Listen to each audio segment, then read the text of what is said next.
Shalom Bapak Ibu Jemaat yang dikasihi oleh Tuhan Yesus Kristus dan Juru Selamat kita. Pada pagi hari ini kita akan terus belajar firman Tuhan. Kita akan terus mendengarkan firman Tuhan untuk menumbuhkan iman kita menjadi lebih teguh dalam Yesus Kristus. Pada kesempatan hari ini saya akan membawa bahwa Yesus pusat dari segala sesuatu. Kenapa saya mengambil judul seperti ini? Karena saya mendengar bahwa anak muda bahkan orang tua masih tidak tahu jawabannya dalam hidupnya atau tidak memiliki arti tujuan hidupnya. Tapi Yesus menunjukkan bahwa Ia adalah jalan kehidupan. Kita bisa lihat dalam Kolose 1 ayat 15 sampai yang ke-23. Mari kita buka sama-sama Kolose 1 ayat yang ke-15 sampai yang ke-23.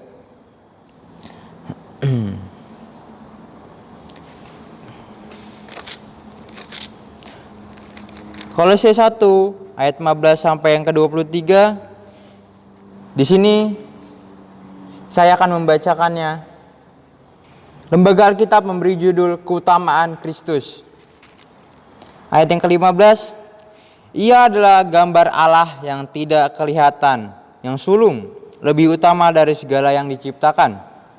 Karena di dalam Dialah telah diciptakan segala sesuatu yang ada di sorga dan yang ada yang di bumi, yang kelihatan dan yang tidak kelihatan, baik singgasana maupun kerajaan, baik pemerintahan maupun penguasa.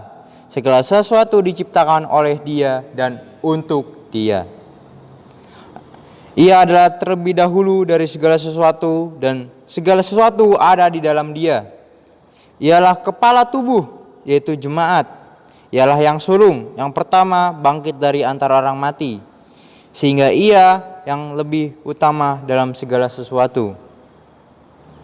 Karena seluruh kepenuhan Allah berkenan diam di dalam Dia, dan oleh Dialah Ia memperdamaikan segala sesuatu dengan dirinya, baik yang ada di bumi maupun yang ada di sorga. Sesudah Ia mengadakan perdamaian oleh darah salib Kristus, juga kamu yang dahulu hidup jauh dari Allah dan yang memusuhinya dalam hati dan pikiran seperti nyata dari perbuatanmu yang jahat, sekarang diperdamaikannya di dalam tubuh jasmani Kristus oleh kematiannya. Tetap teguh dan tidak bergoncang. Tetap teguh dan tidak bergoncang, dan jangan mau digeser dari pengharapan Injil yang telah kamu dengar dan yang telah dikabarkan di seluruh alam di bawah langit, dan yang aku ini, Paulus, telah menjadi pelayannya. Amin untuk firman Tuhan pada pagi hari ini. Jadi mengapa saya mengambil judul seperti ini yang saya sudah jelaskan sebelumnya? Karena saya ingin memberitahu Bapak Ibu, bahkan anak muda sekalian, bahwa Kristus adalah pusat dari segala sesuatu, baik dalam alam semesta maupun dalam hidup kita. Yang kita sudah lihat sebelumnya dalam Kolose yang kita sudah bacakan. Jadi, apakah Kristus pusat dari hidup Anda atau pusat hidup dari kita semua? Mari kita bedah satu persatu pertanyaan tersebut.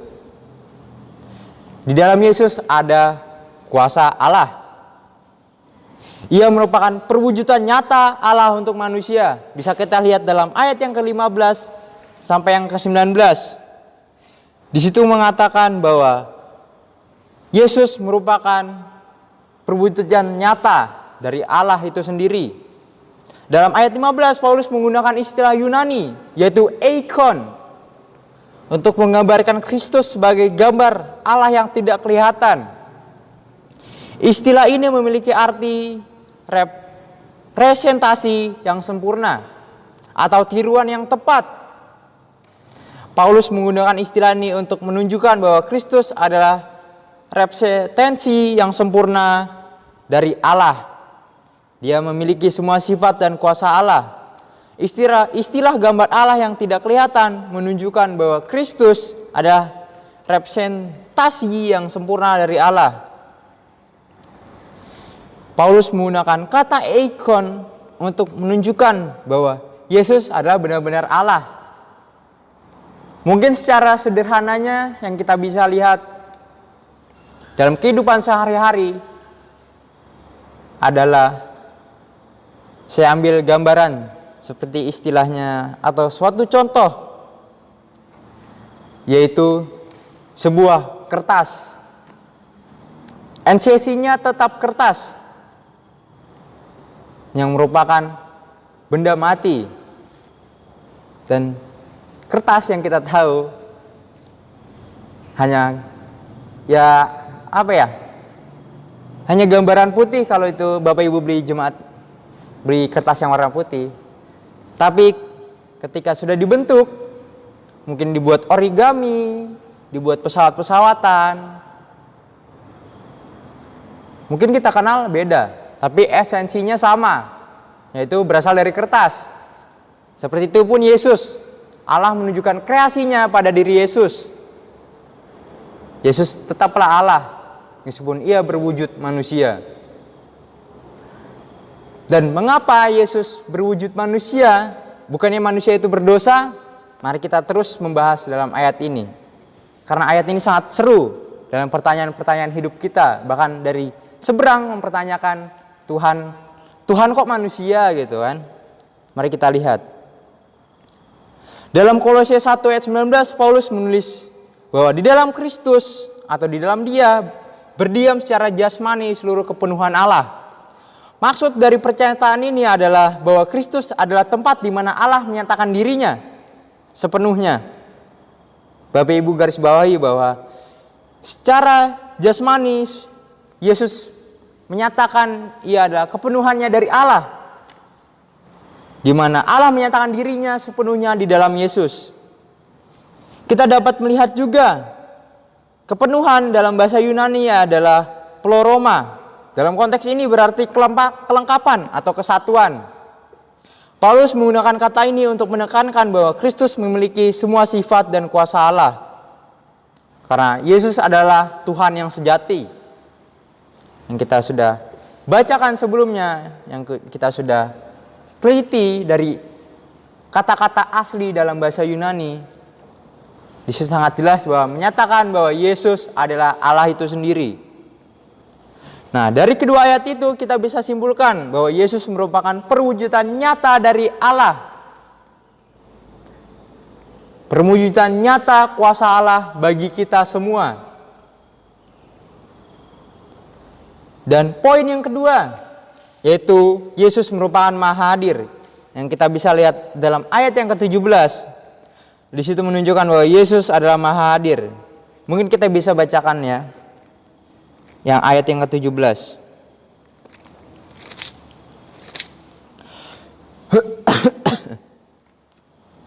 Ayat 17 berbunyi, ia adalah terlebih dahulu dari segala sesuatu dan segala sesuatu ada di dalam Dia. Di situ menunjukkan bahwa Yesus Maha Hadir.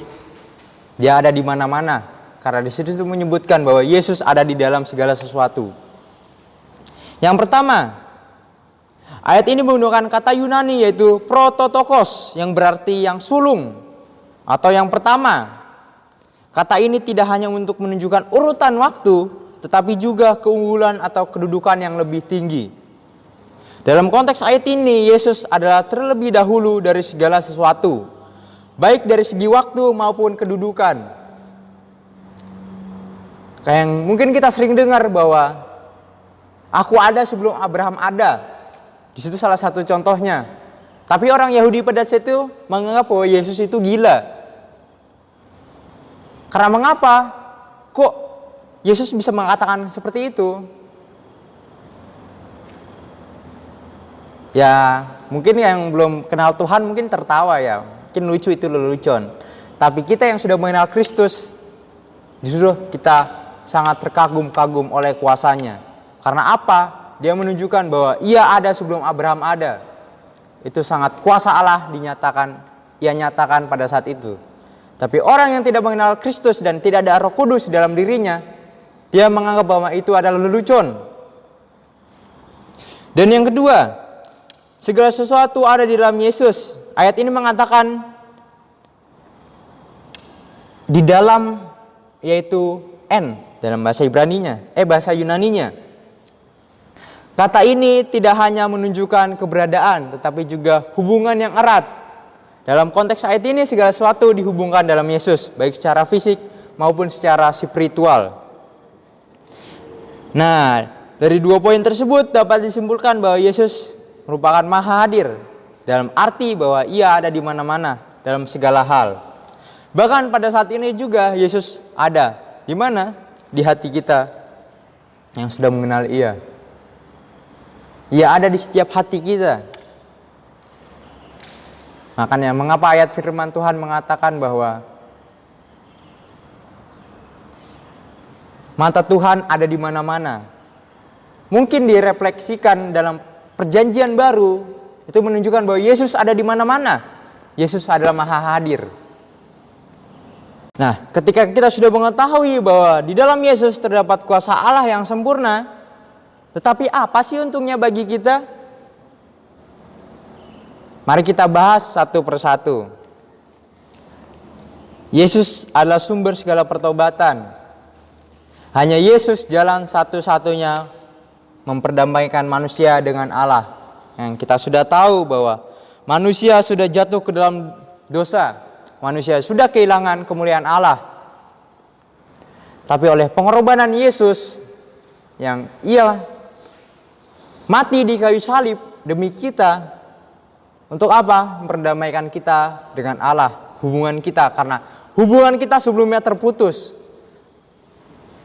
Makanya kenapa banyak orang mengaitkan salib yang tangan Yesus seperti ini nih, Bapak Ibu Jemaat, itu seperti tangga jalan yang dimana tangan kiri saya adalah manusia, tangan kanan saya adalah Allah.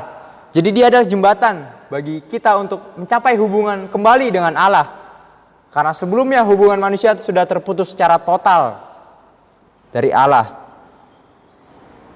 Nah, konteks dalam kita bisa lihat di dalam ayat yang ke-20 sampai yang 22. Di situ menyatakan bahwa jalan satu-satunya hanya Yesus yang bisa memperdamaikan manusia dengan Allah.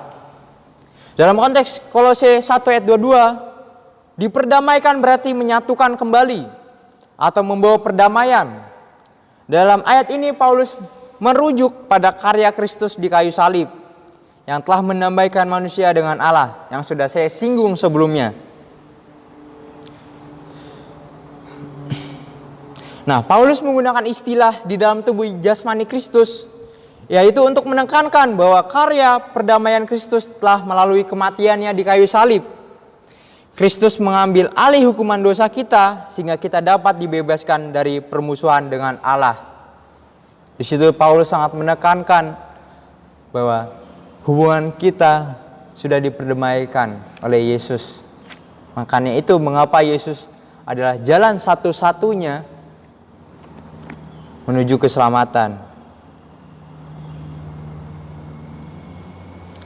Dan bagi pertanyaan kita, kalau Yesus Tuhan, kok untuk perdamaikan dia harus mati sih di salib?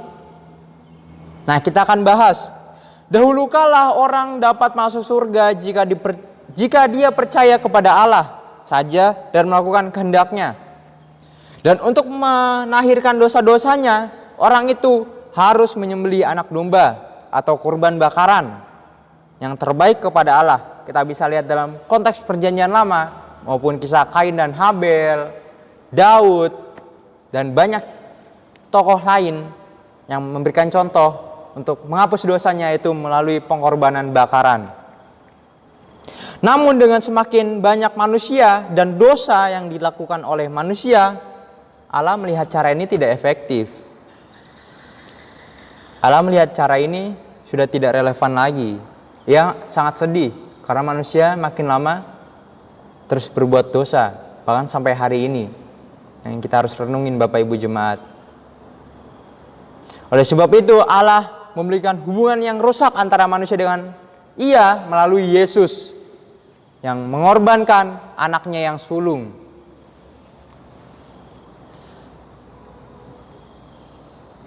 Nah, dalam Filipi 2 ayat 5-7 dikatakan, hendaklah kamu dalam hidup bersama menaruh pikiran dan perasaan yang terdapat juga dalam Kristus Yesus, yang walaupun dalam rupa Allah tidak menganggap kesetaraan dengan Allah itu sebagai milik yang harus dipertahankan, melainkan telah mengosongkan dirinya sendiri dan mengambil rupa seorang hamba dan menjadi sama dengan manusia.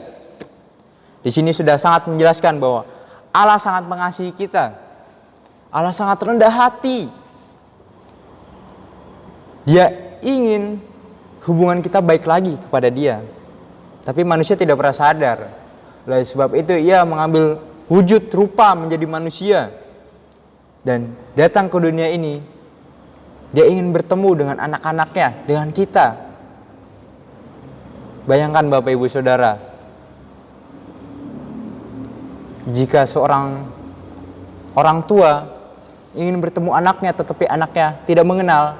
Saya ambil contoh kisah maling kundang, yang dimana anaknya tidak mengenal ibunya karena anaknya malu mempunyai ibu yang ya miskin lah istilahnya itu.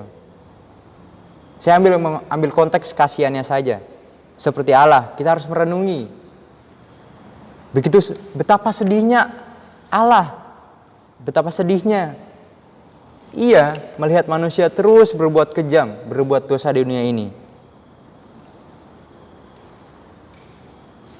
Allah telah berinkarnasi menjadi manusia melalui rupa Yesus Kristus untuk melakukan karya penyelamatan dan pengorbanannya di kayu salib. Tetapi masih banyak orang yang tidak percaya akan Allah, karya Allahnya melalui Yesus.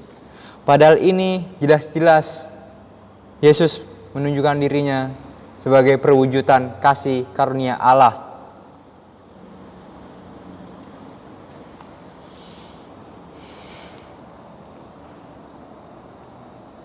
Dan poin yang selanjutnya, Yesus selalu menerima siapa saja yang datang kepadanya. Ini adalah jawaban bagi kita Bapak Ibu, yang kita ketahui sebelumnya. Jawaban yang sangat yang kita perlukan. Yang dimana banyak orang yang bunuh diri, banyak orang yang tidak mengetahui tujuan hidupnya. Karena apa? Karena ia tidak mengenal Yesus Kristus. Dan Yesus Kristus selalu menerima siapa saja yang ingin datang kembali kepadanya. Di dalam ayat yang ke-21 menyatakan bahwa Yesus telah memperdamaikan kita dengan Allah dengan kematiannya melalui kayu salib. Hal ini berarti bahwa kita sekarang telah dibebaskan dari dosa dan dapat datang kembali kepada Allah melalui Yesus Kristus. Paulus di sini menyatakan bahwa kita hidup dulu itu jauh dari Allah dan memusuhinya. Tapi sekarang telah diperdamaikannya melalui Yesus Kristus, pengorbanannya di kayu salib. Jadi Yesus menerima siapa saja yang mau datang kepadanya, yang mau kembali kepadanya. Bahkan yang kita ketahui bahwa dalam perjalanan hidupnya Yesus, apakah ia selalu menolak kepada orang-orang berdosa yang ingin mengikuti dia? Bahkan para pemungut cukai yang dibenci orang Israel, orang Yahudi pada saat itu. Tapi Yesus menerima, contohnya siapa? Matius yang menjadi rasul. Siapa lagi? Zakeus, yang bahkan Yesus sendiri meminta untuk datang ke rumahnya Zakeus. Karena Yesus ingin menunjukkan bahwa aku datang untuk semua orang. Aku datang bukan hanya untuk orang-orang yang baik di mata manusia, tetapi untuk semua orang yang ingin datang kembali kepadaku. Karena mungkin baik di mata manusia, tetapi di mata Allah tidak baik. Itu yang harus kita ingat.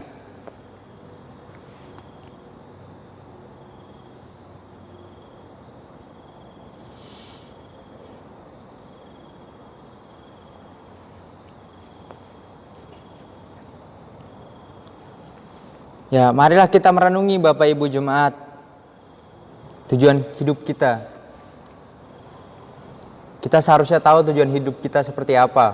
Karena kesempatan kali ini kita membahas bahwa betapa pentingnya hidup di dalam Yesus. Ia sudah mengorbankan nyawanya bagi kita. Tapi kita tidak pernah sadar. Tapi Yesus selalu menerima siapa saja yang mau datang kembali kepadanya. Aplikasinya bagi kita apa? Kita harus mengandalkan Kristus sebagai sumber keselamatan dalam kehidupan kita.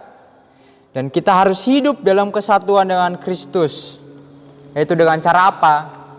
Yaitu selalu beriman, selalu yakin kepadanya, dan selalu mengasihi sesama.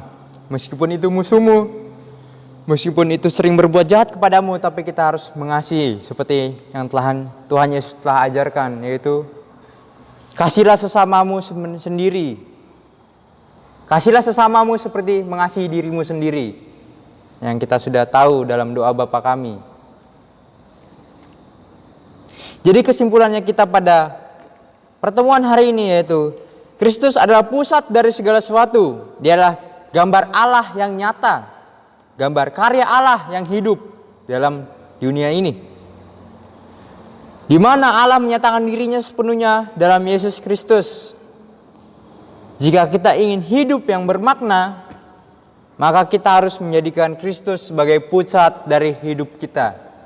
Agar kita mengetahui tujuan hidup kita yang sebenarnya di dalam dunia ini. Ya kiranya khotbah pada pertemuan ini bisa menegurkan hati kita dan pikiran kita mengapa kita hidup di dunia ini. Karena Tuhan ingin menunjukkan bahwa karya Kristus benar-benar ada, yaitu melalui apa, bagaimana kita melakukannya, yaitu mengabarkan Injil, mengabarkan bahwa Yesus Kristus adalah juru selamat bagi setiap orang yang mau percaya kepadanya. Mari kita berdoa. Papis con loco.